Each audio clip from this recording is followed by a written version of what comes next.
Hey YouTube, Survival Every Day. In front of me here I've got a Ruger Mini 14, and I'm doing a kind of like a mini review on it. There's plenty of videos out there that actually review this gun. Hickok 45 actually has a pretty nice video with the synthetic stock Mini 14. Also, Nut and Fancy has a few videos actually on the Mini 14. I think one of them is called like the Homeland or Homeland Defender or something like that, and basically the Mini 14 against all odds kind of thing. It's the underdog or whatever. But I'm doing a video on it because I have a pretty interesting view on the Mini 14. I live in a state where the state has just passed some legislation and for banning certain types of guns, and it's pretty obnoxious, really. But it's going to make it so that the residents of my state will not be able to purchase certain regulated firearms, and you know, meaning like AR-15s and AK-47s and a whole lot more. Well, what's interesting is that this particular Mini 14, because it has a standard stock on it, is not regulated. It was never regulated, and even on the new ban list, it's not on it. If you take this off, if you were to purchase it with a folding stock, it would be regulated. But I can buy it like this, and then put a folding stock on it, and it doesn't make any difference. If I buy it, I will not be able to buy one with a folding stock in October at all. But I can buy it without a folding stock. So to me, it's an actual good sort of substitute for those people that live in states, and you got to check your state laws, but people that live in states that cannot own or will no longer be able to own sort of an assault weapon, really a semi-automatic rifle with a pistol grip on it. So with that in mind, you may want to check your gun registries and see if the Mini 14 is on it. It's a nice tactical, in my mind, tactical rifle. Yes, it doesn't have a pistol grip on it, but it shoots the .223, 5.56, and it's a carbine length. It's got a 16-inch barrel on it. I mean, the overall length of it is 36 inches. I think it's like almost 37, like 36.75. And the thing weighs like almost 7 pounds. I think it's like a little shy of 7 pounds. And what's really interesting about this gun is that how well it's balanced, which is kind of nice also. So yes, so if you're living in a state that is banning certain rifles because they're the black assault rifles, you know, the evil rifles, look to see if this is on the list, and if it's not, then I'd really recommend picking this up. Now, when I got this, now they are hard to come by, and obviously all guns are kind of hard to come by unless you go to some of the auction sites. And I have to say that the prices on these did go up. They were jacked up because of the potential federal ban. Now, because of just the state bans, they're still kind of hovering kind of high. I was able to find this really inexpensively. Now, I remember back in the day when I was young, and maybe some of you guys might remember this, the A-Team. You know, they used to have like the wooden stocked stainless steel Mini 14s. Back then, I really didn't quite understand. You know, like, oh, why are they using that? Why don't they use something else, like, you know, like an M16? But now I get it, and as I got older, I always wanted one, and so now I finally got one. And that is, so this is, along with a lot of other guns, on a sort of a bucket list for me. And again, because of the upcoming law, I wanted to get it just in case they decided to make some changes to that law and then include this rifle on it, and then I wouldn't be able to get it. So I got it anyway. It comes from the factory. It's really nice because it comes with a lot of stuff. It comes with 2 mags. One comes in comes in those crappy plastic bags, and it comes with scope mounts. I'm trying to talk fast, make it a short video, and and like a Picatinny scope mount that you can mount on with the screws in here, and I guess that's some Loctite, and the top's okay, so yeah, some Loctite on it, Loctite, and a couple of little tiny tools here. I purchased some extra magazines from Ruger, and actually not from Ruger, but I got 20 round magazines. Now there's a little bit of a philosophy on that too. Reason why with this particular gun I got 20 round magazines, you can get 30 round magazines, and I wanted to keep it in that same mindset of not completely tactical for your left-wing liberal type gun-hating folks. I mean, I've got plenty of 30 round magazines for my other guns, but this one I wanted to keep it at a 20 round, and like I said, because it's falling into that philosophy of no pistol grip, no folding stock, and kind of staying below the radar kind of thing. Alright, so also real quick, that does bring up one quick thing about this Mini 14. If you happen to want to do it, there are a lot of different stock options out there. I know that when Hickok 45 did his, he really didn't care about the folding stock made by Tapco.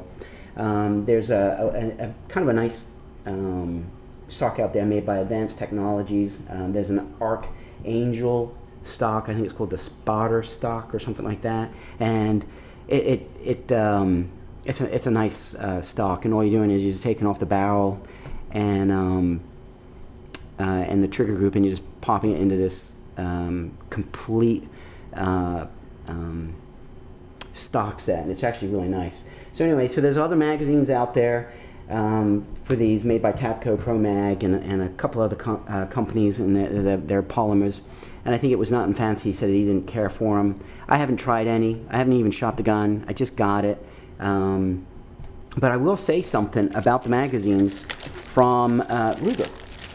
All right, and metal seemed pretty nice, spot welded, but I noticed a little issue that I'm going to have to address, and I don't know if you can see it there, right there in that light.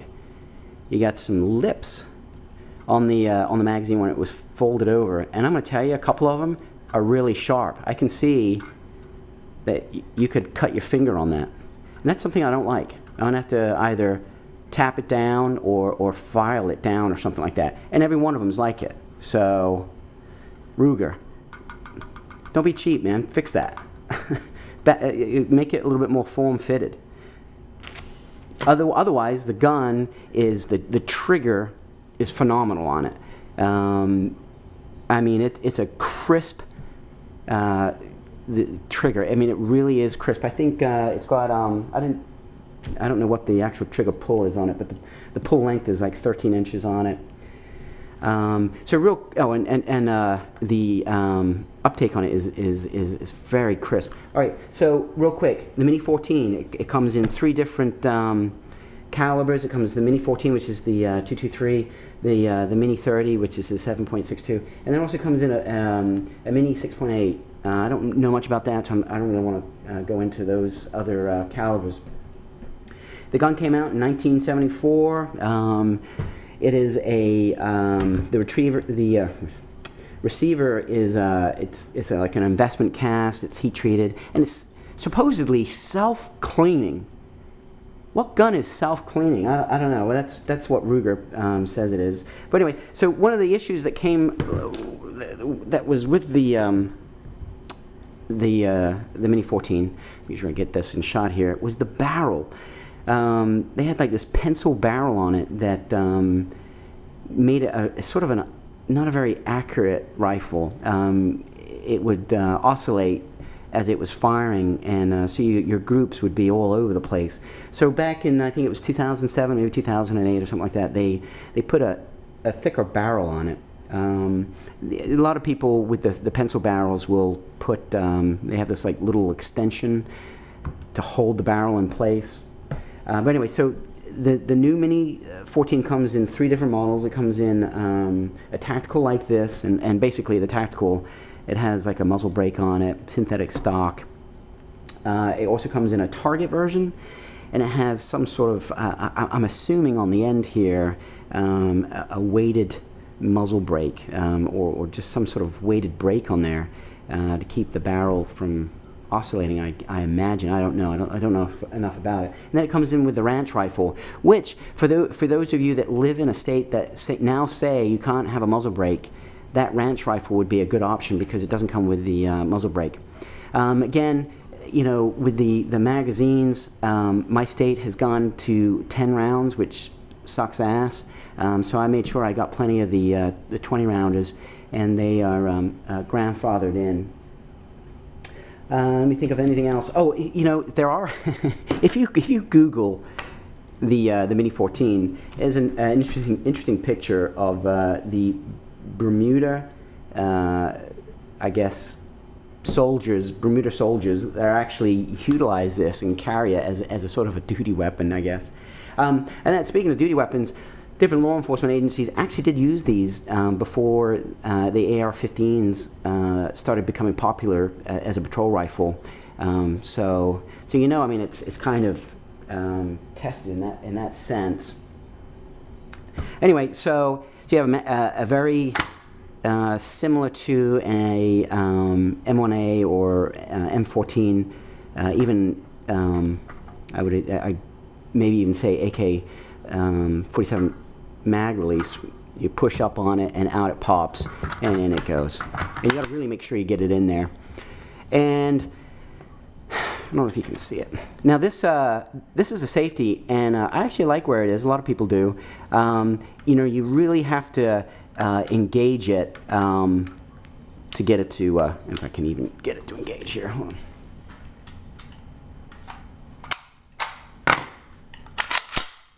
Okay. All right. So there you go, and it's pretty. Now, when I got it,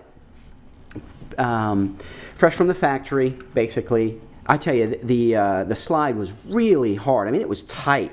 Now I've worked it a little bit, and it's loosened up. But as you can see, that is a pretty unique barrel design. Actually, barrel, a receiver design with this. Look at the way that tilts and comes back, and then picks up around, and then drops it in. So like it is very M1 styled. Now it does have a bolt release over here on the side. You have to engage it. Also, it does have a bolt open button, I should call it. And then also it does have a bolt open feature with the magazine on your last round, on your empty mag, excuse me. Sorry guys, I'm trying to rush this out. As you can see, the sights, you've got a little peep here, and then you have a pretty robust front, center, and I call them dog ears on the side to kind of protect it. I'm really curious to see how this does at the range at 100 yards. The nice thing about the Mini 14, this is the last thing I want to say about it, nice thing about the Mini 14 is the fact that you can actually shoot a variety of ammunition through it, and I think it does well with steel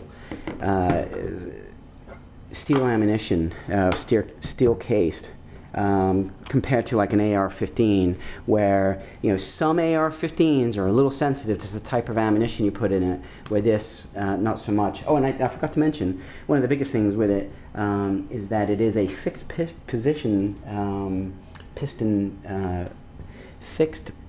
gas system. If I can spit it out, jeez Louise.